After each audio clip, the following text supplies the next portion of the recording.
Aproveitando a nossa visita aqui na Full Oil em São Leopoldo, é importante da gente conversar muita coisa aqui com o Rafael. Por quê? Porque ele é especialista em óleo. E hoje, cada vez mais, não dá para ter erro em lubrificante para carro. Porque cada carro tem a sua especificação, Rafael, e ele não admite mais que tenha alguma margem de tolerância, né? Exatamente.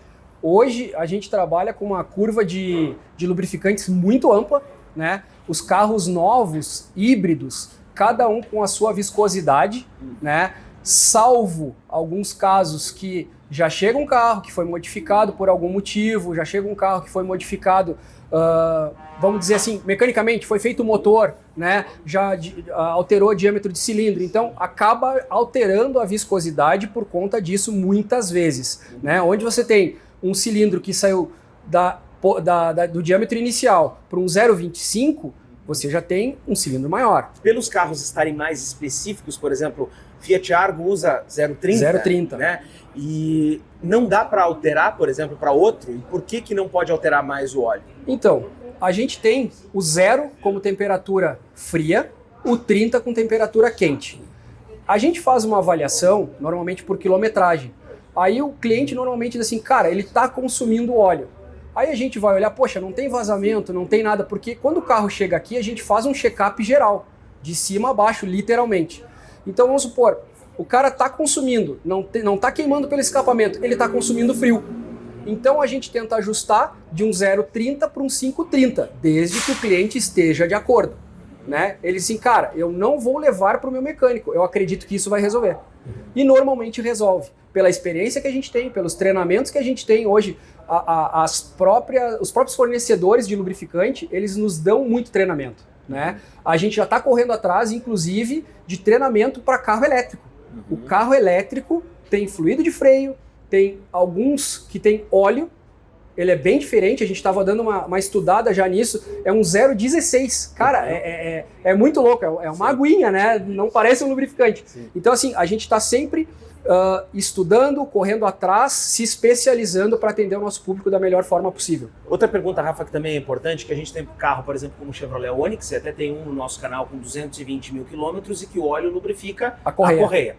E aí tem essa especificidade. Só que daqui a pouco esse carro vai chegar na mão de quem tinha um Cadete e o Cadete aceitava qualquer coisa, mas esse já não vai aceitar mais, né? Então, a gente sempre faz a indicação do óleo correto. Hoje, para um caso desse, é um óleo com norma Dexus. Como, por exemplo, esse óleo aqui é um óleo indicado para Ford. Então ele já tem, né, a especificação Ford e todas as normas Ford.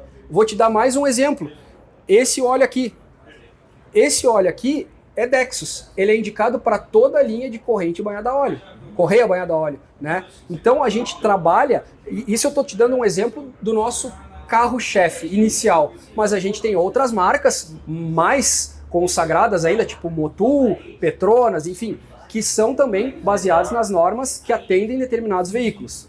E qual é o risco que tem, por exemplo, de não se usar um óleo adequado para uma corrente num Ford Ka, para uma correia no Chevrolet Onix? O risco que o dono está correndo? Cara, é bem grande. É um risco de uma troca de óleo que às vezes o cara faz assim, poxa, vou usar um 530 normal. A diferença é de tipo R$40, R$50, nem chega muitas vezes, tá? E ele rebentar a correia, ela esfarelar dentro do motor, e isso chega a custar R$7 mil de reparo. Então é uma diferença gritante, é uma economia que nem eu digo assim, até boba, porque não digo nem longo prazo, a gente tem relatos, né, de Onix com 30 mil quilômetros com a correia esfarelando e fazendo revisões na concessionária. Então tu imagina se tu não faz corretamente, com o lubrificante certo, com o lubrificante ideal. Então, sabe, é coisa assim que provavelmente pode ser mau uso, pode não ser, mas o ideal é que faça a troca certa. Outra coisa que é bem importante de falar para o pessoal, gente, é 10 mil quilômetros, não é 12, não é 15. Com o trânsito que a gente tem hoje, o carro está parado, mas o motor está girando, só não está marcando quilometragem, tá? Outra coisa também bem importante, a gente indica sempre 6 meses, principalmente para carro que não roda. Por quê? O lubrificante, ele continua com poder de lubrificação.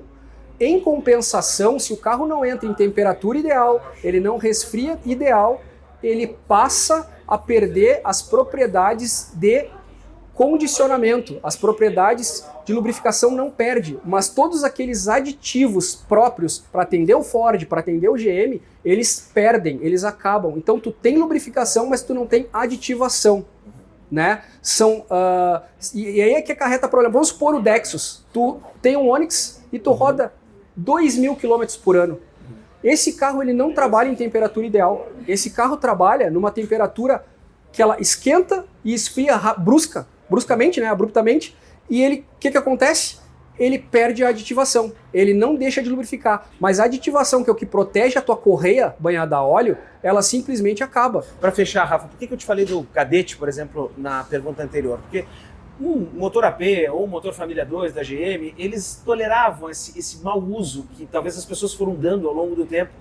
E, de certa forma, a gente ficou, né, um pouco com esse, digamos assim, um pouco relaxado, né? E eu digo muita gente porque, enfim, o carro foi parar na mão. A gente foi criado, né, em AP e GM exatamente. Primeira e segunda geração. Exato. E aí, agora, o que pode acontecer? A gente não ter mais essa possibilidade. Ou seja, não tem mais essa margem, Rafa, né, para poder trabalhar, para poder ser o carro tolerante, né? O que acontece, né? Hoje a gente tem a quantidade muito superior de componentes eletrônicos no motor, né? A gente não tem hoje só um carburador e um motor. A gente tem uma eletrônica embarcada que faz um monte de leitura, que faz um monte de mapeamento da injeção, de sonda, de tudo. Pressão de óleo, pressão de turbina. A maioria hoje dos carros fazem turbo de fábrica.